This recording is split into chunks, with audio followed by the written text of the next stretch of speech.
इनके दौर में तो बिजनेसमैन परेशान है। जो एक साथ में थे उसको बांटोगे तो क्या होगा ये बताओ, देश चल जाएगा ऐसे? ऐसे देश नहीं चलता। जो 150 रुपए का रिचार्ज होता था वो कंपनी ने 180 का कर दिया। वो 55 साल का बुढ़ा युवा कहाँ से हो गया? वो 5 साल के बाद से पेंशन मिलनी चालू हो जाएगी। राहुल गांधी ने अंकल बताया कि राम का नाम जपते हैं पार्टी वाले, राम का नाम जपते रहो और भूखे पेट सो जाओ।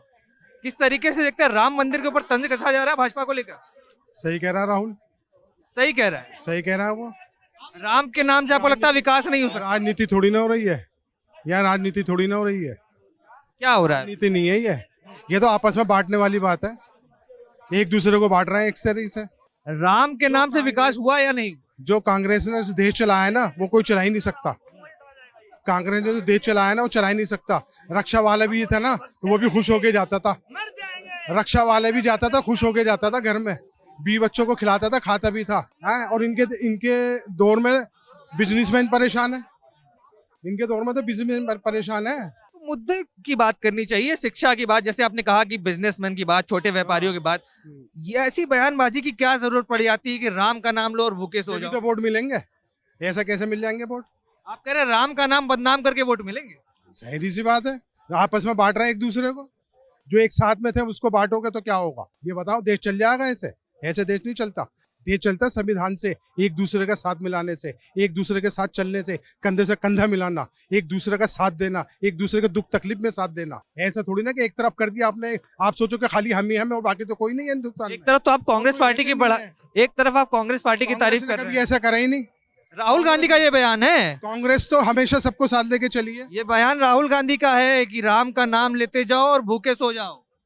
ऐसा नहीं चलता देश, देश ऐसे नहीं चलता। आप तो अपनी बातों में फंस गए। फिर आप तो कह रहे हैं कि राहुल गांधी तो बहुत अच्छे हैं। भूखे पेट कोई भूखा नहीं सो सकता, भूखा वो ही सोएगा। देखो आज के जमाने में आदमी को रोटी चाहिए, सुकून से चाहिए, परेशानी नहीं चाहिए। आदमी को रोटी चाहिए, आदमी बीवी बच्चों को पालने के लिए आदमी को कारोबार चाहिए। राम का मंदिर बना, विकास हुआ या नहीं हुआ? अब ये तो भाई वही बताएंगे मोदी जी कि विकास हुआ ही नहीं हुआ। नहीं, आप एक जनता के तौर पे जब आप देखते हैं राम मंदिर, हमारे हिसाब से तो कोई विकास नहीं हुआ। अयोध्या में जब राम का मंदिर बना, वहां पर सड़क बनी, वहां पर होटल में लोग आ रहे हैं, देख रहे हैं, पूरी इकोनॉमी रन कर रही है राम के आगे पीछे। पूरे हिंदुस्तान को देखो ना, आप एक जगह क्यों को देख रहे हो? अयोध्या हिंदुस्तान का पार्ट नहीं है। हिंदुस्तान रक्षा वाला भूखा है, दुकानदार भूखा है, कारोबार नहीं। कैसे भूखा? जब रिक्शा वाला जाएगा अयोध्या तो रिक्शा पे बैठेगा कि नहीं बैठेगा? तो रक्षा में बैठेगा तो रक्षा वाले कैसे? तो यहाँ दिल्ली वाले का क्या करेगा?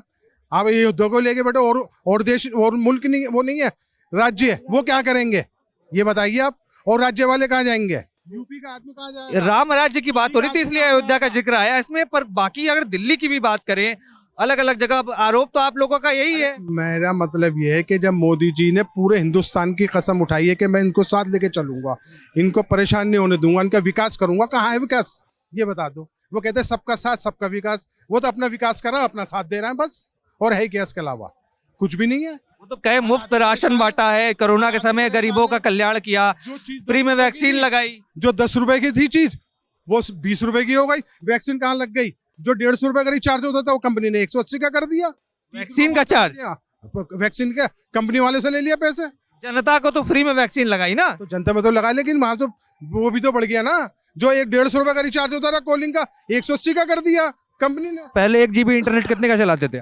पहले 1 GB आता था 200 का, अब आज 250 रुपए 1 GB। हाँ 1 GB 250। हाँ 240। कौन सी कंपनी का सिम कार्ड यूज कर रहे हैं? वोडा 1 GB का प्राइस 250 रुपए। 260 रुपए 1 GB। हाँ पहले जो आप मोबाइल डेटा चलाते थे वो 1 GB पर मंथ था, अब 1 GB पर डे मिलता है। 150 रुपए का, 130 रुपए का, 150 रुपए का खाली कॉलिंग होता था, उसमें जीबी नहीं होती थी। अब आप खाली कॉलिंग का भी कराओ तो 180 रुपए का है, 30 रुपए बढ़ गया इस पे। 30 रुपए कब बढ़े? कॉलिंग भी तो अनलिमिटेड मिल गई आपकी। तो लिमिटेड तो तब पहले भी तो लिमिटेड थी। हाँ 1 महीने की थी पूरी, तब भी 1 महीने की थी, अब भी 1 महीने की है, 28 दिन की। ये तो है नहीं कि भाई 180 लेके 202 क्या नाम है 56 दिन चला रहा हो या 2 महीने चला रहा हो आप। बात ये हुई कि राहुल गांधी ने बयान दिया है कि राम का नाम जपते जाओ और भूखे सो जाओ। एक तरीके से तंज कसने की कोशिश की है राम का नाम लेकर। कैसे देख रहे हैं इस बयान को? किस तरीके से देख रहे हैं? क्या ये बीजेपी के लिए बयान है या राम के नाम पर थोड़ी घृणा दिखती नजर आ रही है? ये राम के नाम का घृणा ही है। अब तो आप देख ही रहे हो जो उनके बयान है, राम के नाम पे घृणा ही है ये। पर एक तरफ राहुल गांधी अपने आप को जनेऊधारी हिंदू बताते हैं, कुर्ते के ऊपर जनेऊ पहनते हैं, कहते हैं मैं महाकाल भक्त हूँ, दर्शन भी करने जाते हैं, केदारनाथ की यात्रा भी करते हैं, और दूसरी तरफ कहते हैं कि राम का नाम जपो और भूखे सो जाओ। इस तरह के बयान जब आते हैं तो जनता कैसे देखती है उसे? ये सब पॉलिटिकल स्टंट है और कुछ नहीं। राम को गाली देने से क्या वोट मिलेंगे? वो चाहता है ना, वो बांटना चाहता है, वो बांटना चाहता है, तो तभी वो दूसरी साइड से वोट लेना चाहता है। आप कह रहे हैं कि मुसलमानों का वोट पाने के लिए राम को गाली दी? मैं भी, आप देखो आप क्या निकलता है वो। पर राम को गाली देने से क्या लगता है फायदा होगा? क्योंकि इसके पहले भी काफी बार राम सेतु के मुद्दे पर कांग्रेस पार्टी का यह बयान आया था कि राम तो काल्पनिक है, राम तो कविता के पाठ पुस्तक की किताबों की चीजें हैं। नहीं, ऐसा कुछ नहीं है। ये तो देखो, जो राम का नाम है ना, वो आप बहुत पुराना लगभग 5000 साल पुराना, और ये इनको काल्पनिक लग रहा है, तो तभी तो इनकी ये हालत है आज। राहुल गांधी इस समय भारत जोड़ो न्याय यात्रा कर रहे हैं, युवाओं से मिल रहे हैं, बेरोजगारों से मिल रहे हैं, कह रहे हैं मैं देश को जोड़ने आया हूं, और दूसरी तरफ एक ऐसा बयान देते हैं कि राम तो नाम लेते जाओ केवल और खाली पेट सो, राम से तो रोजगार नहीं आना। देखो, अगर वो सही ढंग से राम का नाम भी लेना तो उनको सब कुछ मिल जाएगा।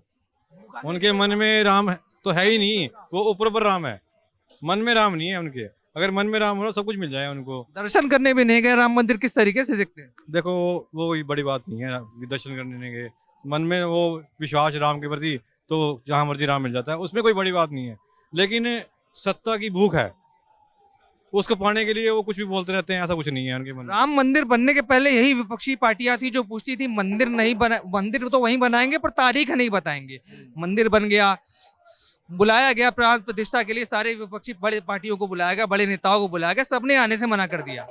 किस तरीके से देख रहे हैं? एक तरफ तो मना करते हैं, दूसरी तरफ गाली कसते हैं। वो उनका सोचते हैं कि ये बीजेपी का उनका काम है, उनका कार्यक्रम है। मंदिर के बारे में उनको कुछ नहीं है, ये सोच रहे हैं कि ये बीजेपी का कार्यक्रम है, इसलिए वो नहीं गए। शायद बाद में चले जाएं वो। राहुल गांधी तो नहीं गए अभी तक, एक बार भी। चले जाएंगे वो, अभी तो चले जाएंगे, ऐसा कोई बात नहीं है। किस तरीके से देखते हैं इस बयान को कि राम का नाम जपो और खाली पेट सो जाओ? एक तरीके से राम मंदिर के ऊपर तंज कसने की कोशिश की है राहुल गांधी ने। क्या वोट मिलेंगे राम को गाली देकर? देखिए, राहुल गांधी जी अगर इतनी अकल होती तो शायद ये बयान देते ही नहीं कि जिस भगवान को गाली दे रहे हैं उनके साथ क्या होने वाला। सत्ता में तो आने से रहे वो। महाकाल भक्त बताते हैं अपने आप को, जनेऊ पहन के केदारनाथ यात्रा दर्शन करने जाते हैं। भाई साहब, एक चीज बताइए, जनू तो कोई भी डाल ले, उस जनू का उसका महत्व पता है कि जनू का महत्व होता क्या है, कि उसे कैसे करते हैं, उसकी पूजा कैसे करते हैं? जिस आदमी को यही नहीं पता कि पूजा कैसे करी जाती है, क्या बोलेंगे? क्यों बोलते हैं पप्पू? जिसे बोलने का वो ही नहीं है कि जो ये कह रहे हैं कि सत्ता में राहुल जी आएंगे, आपको लगता है आएंगे? नहीं आएंगे। वो तो भारत जोड़ो न्याय यात्रा कर रहे हैं, युवाओं से कह रहे हैं बड़ा संपर्क साध लिया है मैंने। मेरे भाई जी, आप ये बताइए, पहली बात तो ये बताइए, वो युवा कहाँ से है? वो 55 साल का बुढ़ा युवा कहाँ से हो गया? वो 45 साल तो मेरी उम्र हो रही है, वो कहाँ से युवा हो गया? 5 साल के बाद से पेंशन मिलनी चालू हो जाएगी। कैसी बात कर दी आपने? इस चीज की पेंशन उठाएंगे राहुल गांधी?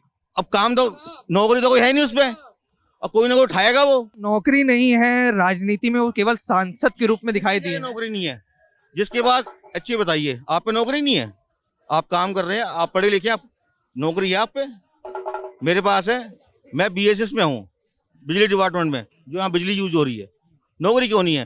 300 रुपये का डेली खर्चा है मेरा पीने का। जिसके पास कुछ है ही नहीं, जो कुछ कर ही नहीं रहा, वो कहाँ से नौकरी नहीं है? खामा खा की बहन बकवास करते हैं साले। भाई साहब, कहते हैं अगर आपके अंदर हुनर है ना तो बाहर जाते काम करने, बाहर जाने की जरूरत नहीं है। यहाँ पे हमारे इंडिया के अंदर इतना काम है कि आपको बाहर जाने की जरूरत ही नहीं है। अच्छा, राम का भव्य मंदिर बना, दिखा गया, बड़े बड़े सितारे, बड़े बड़े नेता वहां पर दिखाई दिए, प्रधानमंत्री भी वहां मौजूद थे, बाकी विपक्षी पार्टियों को भी निमंत्रण मिला था पर उन्होंने आना मना कर दिया। क्या लगता है राम का मंदिर बनने से अयोध्या में वहां के लोगों को विकास मिलेगा, रोजगार मिलेगा, कुछ ऐसा फायदा होगा लोगों को कि पार्टी राजनीति का काम है? आप मेरी बात सुनिए, आप राम मंदिर की बात छोड़िए, ये हमारा महाकाल का मंदिर है, यहाँ दुनिया बैठी है, कोई फूल लेके बैठा है, कोई चीज लेके बैठा है, ठीक है? तो सब कमा रहे हैं ना, सब कमा रहे हैं। केदारनाथ, बद्रीनाथ, यमुनोत्री, गंगोत्री, जितना भी हमारे मंदिर हैं, अगर उत्तराखंड से ये मंदिर हटा दिए जाएं तो कोई टूरिस्ट नहीं जाएगा वहाँ पे। अर्थव्यवस्था वहां पे ना खत्म हो जाएगी। बताइए आप। मंदिर से विकास होता ही आप होता है, बिल्कुल होता है जी, बिल्कुल होता है, क्यों नहीं होता। आप देख रहे हैं सौगंध टीवी, सौगंध वतन की।